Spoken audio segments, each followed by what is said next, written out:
Os destaques da semana entre os julgamentos do plenário do Supremo Tribunal Federal, você confere aqui na TV Justiça. É o Plenárias que está começando.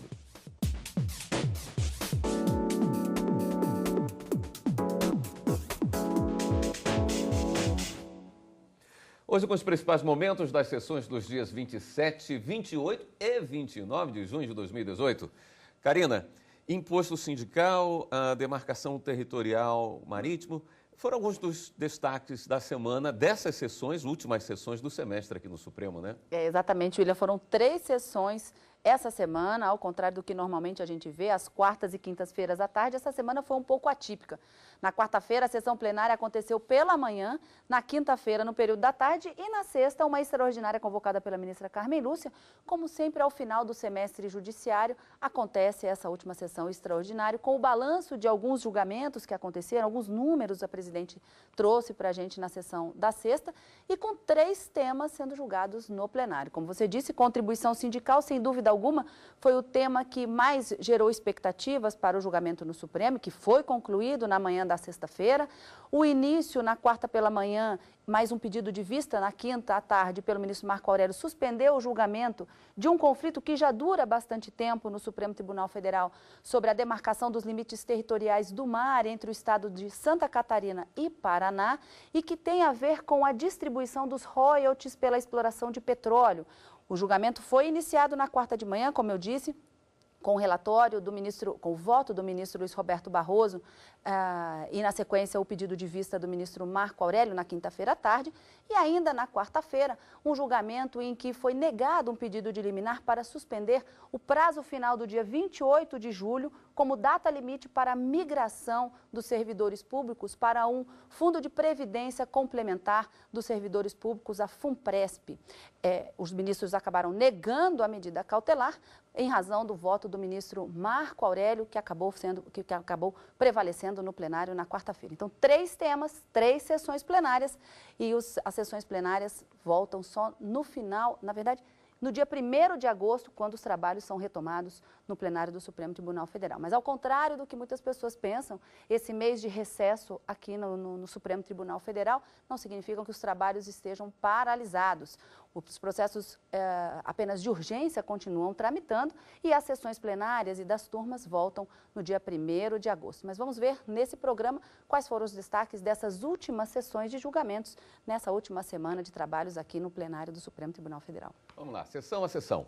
Os ministros do Supremo Tribunal Federal se reuniram na manhã da última quarta-feira para mais uma sessão plenária. Entre os processos analisados pelos ministros, a continuação do julgamento de uma ação direta de inconstitucionalidade com pedido de medida cautelar que tratava da Fundação de Previdência Complementar do Servidor Público Federal, o FUNPRESP.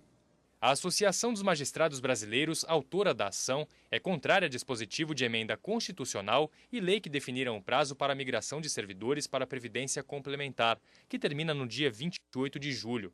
Hoje o julgamento foi retomado com o posicionamento da Procuradoria-Geral da República, que pediu a concessão de liminar para suspender os efeitos da emenda constitucional e da lei que trata do FUNPRESP. Embora a instituição de um limite temporal máximo para a realização da escolha do regime previdenciário auxilie no planejamento e no conhecimento das condições atuariais dos fundos, a situação concreta destoa do princípio da segurança jurídica, uma vez que o exercício do direito de opção, limitado a 28 de julho de 2018, está afetado pela existência da ação direta de inconstitucionalidade contra o próprio regime de previdência complementar. Na sequência, o relator, ministro Marco Aurélio, iniciou a leitura do voto quanto ao pedido de liminar.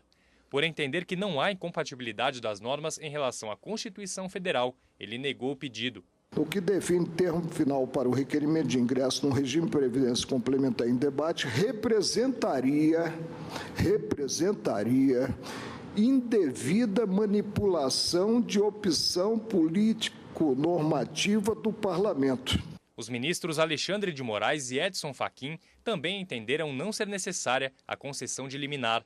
Eles seguiram o voto do relator. Entendo aqui que não estão presentes os requisitos para concessão da medida cautelar, nem o fumus bonius, a plausibilidade do direito, seja pela inconstitucionalidade formal, seja pela inconstitucionalidade material, mas principalmente, como destacado pelo ministro relator, não vejo aqui a presença do perigo in mora. O perigo da demora, neste caso, me parece razoavelmente presente, ou seja, há uma certa legitimidade em buscar um pronunciamento. Contudo, o segundo pilar, e assim é que acompanha o eminente ministro relator, não me parece presente. Opiniões contrárias tiveram os ministros Luiz Fux, que abriu divergência quanto ao voto do relator, e Ricardo Lewandowski. O Poder Executivo dispondo sobre a aposentadoria de magistrado, no artigo 93, assenta que cabe ao Poder Judiciário e a forma dessa modificação se dará por lei complementar.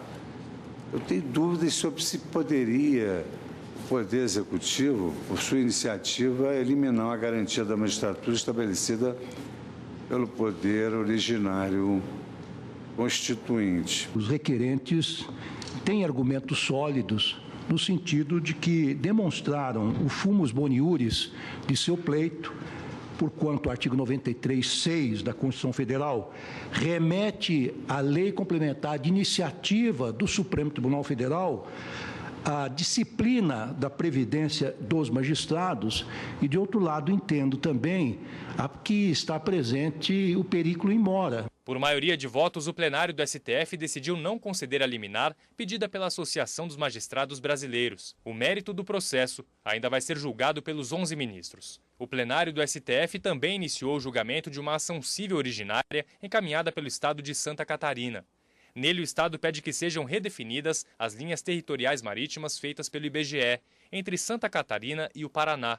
A principal consequência disso está no repasse de valores dos royalties de petróleo, já que na área questionada existem 6 poços de exploração de petróleo. O caso chegou ao Supremo Tribunal Federal em 1991.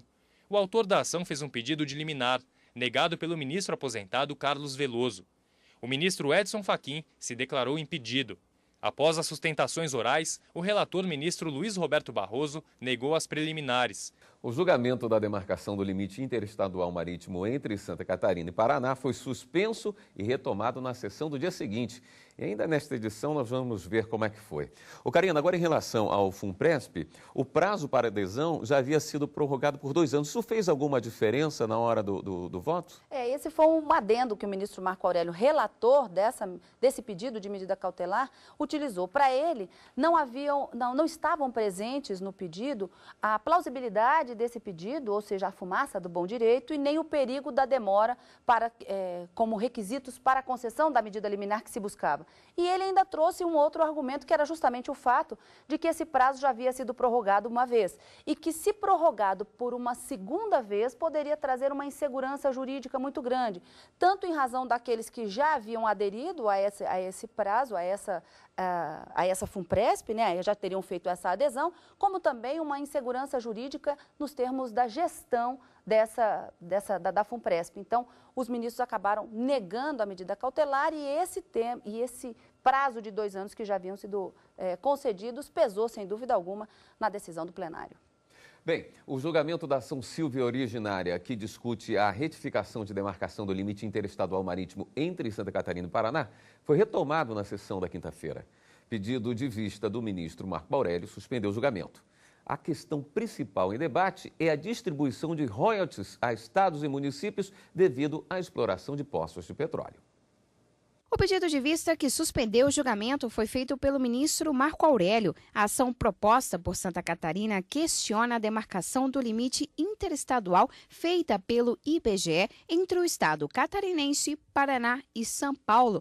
O relator da ação, ministro Luiz Roberto Barroso, inicialmente disse que o IBGE é o órgão competente para fazer essas marcações. A fixação desses pontos apropriados para a definição das linhas de bases retas não é, presidente, uma atividade banal, ela envolve um relevante grau de discricionariedade técnica, que foi atribuída por lei ao IBGE, que é uma entidade respeitada e reconhecida internacionalmente e que desempenha inúmeras competências públicas relevantes no Estado brasileiro. Ao concluir o voto, o ministro aceitou em parte o pedido do Estado de Santa Catarina e determinou que o IBGE refaça o traçado das linhas projetantes sobre o mar.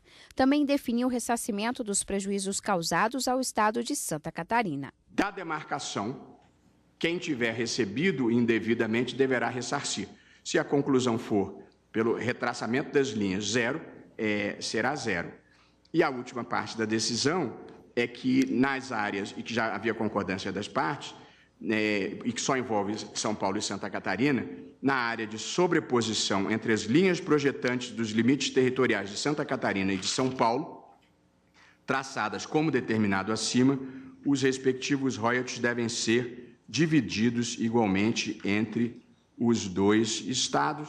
Estou considerando que houve sucumbência recíproca, e aí estou fixando as regras. Portanto, basicamente, presidente, em conclusão, as bases, os pontos apropriados do IBGE estão sendo considerados corretos, o modo como foram traçadas as ortogonais estou considerando incorretos, determinando ao IBGE que refaça, e a consequência deste refazimento será o ressarcimento a Santa Catarina pelo que tenha sido recebido de forma indevida. Ainda na sessão da quinta-feira, o julgamento de ações que questionam o fim da contribuição sindical obrigatória. E ainda a sessão de encerramento do primeiro semestre de 2018. Você confere logo depois do intervalo do Plenárias.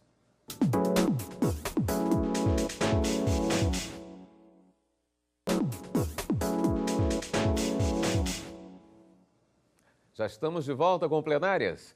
Os ministros também iniciaram na sessão da quinta-feira o julgamento de ações que questionam o fim da contribuição sindical obrigatória. As ações que questionam o fim da contribuição sindical foram abertas por diversos sindicatos brasileiros. Entre os argumentos contra a contribuição sindical facultativa estão necessidade de lei complementar para excluir o que os sindicatos consideram ser um tributo, impacto nas atividades como prestar assistência aos trabalhadores carentes e redução da fonte de custeio. Não é possível retirar a fonte de custeio e mais. Além de manter, não poderia ser diferente, porque lei ordinária não poderia alterar a Constituição da República. Além disso, aumenta a responsabilidade das entidades sindicais, porque determina, a partir desse momento, a efetiva prevalência do negociado sobre o legislado. A Constituição Federal estabelece de maneira claríssima que, para alterar a critério tributário, necessário se faz que seja editada uma lei complementar. E, para isso, existem requisitos próprios e composição de votação especial para poder aprovar a lei complementar. Foi substituído por comissões, nos artigos 510A a D. Comissões que não têm custeio, mas que têm custas para ela nascer, para ela existir, para ela se eleger, para ela se gerir. Elas substituirão os sindicatos que estão à míngua e que vão quebrar. Que estão quebrando, não vão. Mudemos o verbo. Já estão quebrando. Por outro lado, a Advocacia Geral da União e outras duas entidades defenderam a mudança aprovada pela reforma trabalhista. Não houve um retrocesso, uma violação ao princípio do retrocesso social. O que houve foi um avanço. O que houve, na verdade, foi se prestar reverência àquela que era a ideia original do legislador constituinte originário, quando estabeleceu também para o trabalhador o seu direito de ser filiado e não o seu dever de ser filiado, com os correspondentes desdobramentos de um eventual dever, como seria o recolhimento obrigatório de uma contribuição social. Os votos dos ministros na questão da contribuição sindical. O relator das ações, o ministro Edson Fachin, votou na sessão da quinta-feira para que a contribuição sindical volte a ser obrigatória. O ministro alegou que a contribuição é um tributo e a mudança feita pela reforma trabalhista do ano passado desestabiliza o regime sindical. Sem pluralismo sindical, a facultatividade da contribuição destinada ao custeio dessas entidades pode se tornar um instrumento que obsta o direito à sindicalização que inequivocamente foi reconhecido pela Constituição. E corre-se, portanto, aqui potencial real risco de atingir o seu núcleo essencial, vale dizer, existência e cumprimento de obrigações constitucionalmente previstas. Já o ministro Luiz Fux pediu para adiantar o voto ainda na sessão da quinta. Ele divergiu e disse que o trabalhador não pode ser obrigado a pagar a contribuição sindical. Não se pode admitir que a contribuição sindical seja imposta a todos os integrantes das categorias econômicas e profissionais e, ao mesmo tempo, que a Carta Magna determine que ninguém é obrigado a se filiar ou se manter filiado a uma entidade sindical. Karina, quais os principais argumentos contra e a favor da contribuição sindical? O principal argumento trazido nessa ação direta de inconstitucionalidade é que a alteração legislativa feita para deixar de ser obrigatória essa contribuição sindical para se tornar facultativa é que ela deveria ser feita por meio de uma lei complementar. E a medida e a modificação, a reforma trabalhista foi feita por meio de uma lei ordinária. E também um dos argumentos é que haveria uma violação material da Constituição, uma violação no tripé que o ministro Edson Fachin estabeleceu como pilares desse modelo, do modelo sindical adotado pela Constituição de 88. Mas, como vimos, o plenário acabou decidindo pela constitucionalidade da norma, afastando quaisquer uma dessas alegações, tanto da inconstitucionalidade formal quanto material. E nessa sexta-feira pela manhã também houve sessão plenária. Os ministros decidiram que a contribuição sindical opcional estabelecida na reforma trabalhista do ano passado não viola a Constituição Federal. A decisão foi por maioria de votos. O primeiro a se manifestar foi o ministro Alexandre de Moraes. Ele considerou que as alterações definidas na reforma trabalhista do ano passado, envolvendo a contribuição sindical, não violam a Constituição. A Constituição não criou, não constitucionalizou, mas também não vedou. Deixou isso à discricionariedade política do Congresso Nacional. Ele acompanhou o entendimento do ministro Luiz Fux, que na sessão de quinta-feira já havia votado por deixar a critério do trabalhador a opção pela contribuição sindical. Não se pode admitir que a contribuição sindical seja imposta a todos os integrantes das categorias econômicas e profissionais e, ao mesmo tempo, que a Carta Magna determine que ninguém é obrigado a se filiar ou se manter filiado a uma entidade sindical. Entendimento contrário teve o ministro Edson Fachin, que também já havia votado. Relator do processo, o ministro defendeu a obrigatoriedade da contribuição. Sem pluralismo sindical, a facultatividade da contribuição destinada ao custeio dessas entidades pode se tornar um instrumento que obsta o direito à sindicalização que inequivocamente foi reconhecido pela Constituição. E corre-se, portanto, aqui potencial real risco de atingir o seu núcleo essencial, vale dizer, existência e cumprimento de obrigações constitucionalmente previstas. O voto foi acompanhado pelos ministros Rosa Weber e Dias Toffoli, que citou a falta de uma alternativa para a arrecadação dos sindicatos a partir do momento em que a contribuição deixou de ser obrigatória. Poderia ter feito no Congresso Nacional alguma substituição ou algo gradativo, mas do dia para a noite, da noite para o dia, se subverter todo esse sistema sem ter uma regra de transição, sem ter uma preparação para a substituição desse financiamento, eu penso que aí é que está a grande fragilidade do ponto específico que estamos a discutir. O ministro Luiz Roberto Barroso entendeu que cabe ao trabalhador a decisão de contribuir e manteve as mudanças trazidas pela reforma trabalhista. A própria Organização Internacional do Trabalho não endossa esse modelo de contribuição compulsória. O sistema é bom para os sindicalistas, não é bom para os trabalhadores. Existem no Brasil 11.326 sindicatos de trabalhadores e 5.186 sindicatos de empregadores. No Reino Unido existem 168, na Dinamarca 164, nos Estados Unidos 130 e mesmo na Argentina existem 91. Então, uma coisa fora da ordem. Os ministros Gilmar Mendes e Marco Aurélio também acompanharam a divergência. A última a votar foi a ministra Carmen Lúcia, por manter a contribuição sindical facultativa, conforme entendimento da maioria dos ministros. Considero que essa mudança leva a um novo pensar a forma de a sociedade trabalhar e lidar com o Brasil em todas as categorias. Também considero que, mesmo que fosse considerado um tributo, e acolho as observações do ministro Marco Aurélio em seu voto no sentido de não assim considerar, mas mesmo que fosse, tenho que não há nenhuma agressão ao que a Constituição estabelece, que poderia, como foi, alterado na forma ajustada e, ao final, promulgada pelo Congresso Nacional. Pois é, Ana Karina, e a sessão da manhã desta sexta-feira marcou o encerramento das atividades do Supremo Tribunal Federal no primeiro semestre.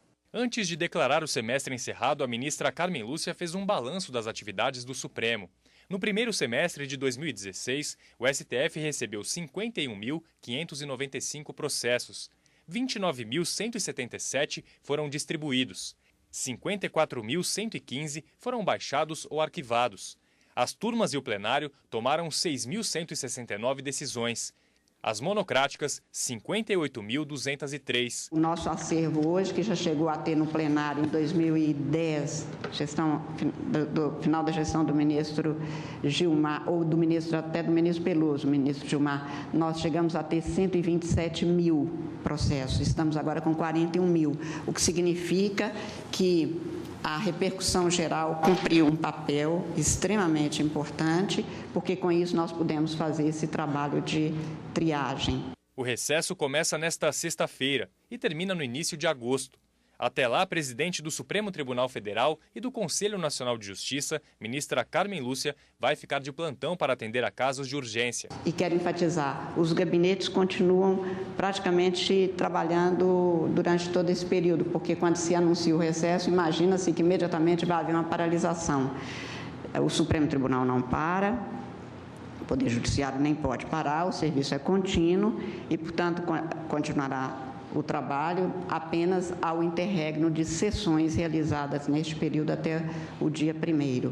Eu agradeço enormemente aos senhores ministros, de uma forma especial pelo acréscimo que tivemos mesmo e que agora apresento, um trabalho que é absolutamente, às vezes, considerado até fora de padrões de humanidade tal, o acervo que aqui chega e que demanda respostas sempre muito rápidas. Agradeço enormemente o empenho de todos os senhores ministros, a senhora Procuradora-Geral, os senhores advogados que aqui estiveram e compareceram permanentemente, desejando que neste período, que é um período de não ocorrência de sessões, embora de trabalho nos gabinetes, vários juízes cansam de dizer, metade pelo menos do período se dedica a fazer mais votos, mais trabalho, mais empenho. Mas como ele não é visto, fica-se sempre com a falsa impressão de que paralisou-se tudo durante 30 dias. Não é isso que acontece absolutamente.